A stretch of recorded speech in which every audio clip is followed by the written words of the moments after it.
எதிரியும் நண்பனும். பிரியமானவர்களே, வாழ்த்துக்கள். எனக்கு விரோதமாய் செயல்படுகிறவர்களை மேற்கொண்டு எவ்வாறு முன்னேறப் போகிறேனோ என்று தெரியவில்லை என்று சொல்லி அங்கலாய்த்து கொண்டிருக்கிற உங்களுக்காகவே இன்றைய நல்வார்த்தை. ஒருவனுடைய வழிகள் கர்த்தருக்கு பிரியமாய் இருந்தால் அவனுடைய சத்துருக்களும் அவனோட சமாதானமாகும்படி செய்வார். நீதிமொழிகள் 16:7. என்னை எதிர்க்கிறவர்களை எவ்வாறு சமாளித்து முன்னேறுவது என்று சொல்லி யோசித்து கொண்டிருக்கிற அன்பரே, உங்கள் சத்துருக்களும் உங்களுக்கு சிநேகிதராகும்படி கர்த்தராகிய ஆண்டவரால் உங்களுக்கு நன்மை செய்துவிட முடியும். ஒரு தேசத்து ராஜாவும் அவனது குடிமக்களும் ஒரு நேரத்தில் ஈசாக்கு என்கிற மனிதனுடைய வளர்ச்சியை கண்டு அவனை பகைத்தார்கள். ஆனால் கர்த்தர் ஈசாக்கோடு இருந்து அவனை மேலும் மேலும் ஆசீர்வதித்து உயர்த்தினார்.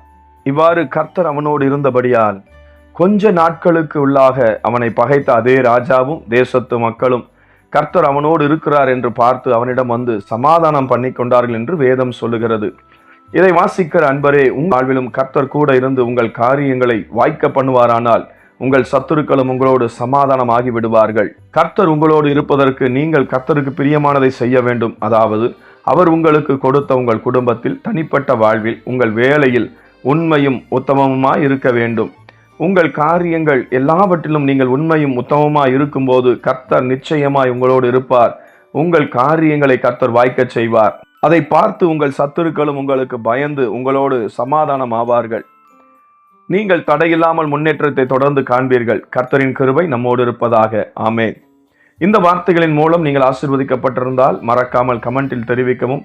தொடர்ந்து இது போன்ற செய்திகளை பார்க்க இந்த சேனலை லைக் அண்ட் சப்ஸ்கிரைப் பண்ணுங்க. நன்றி.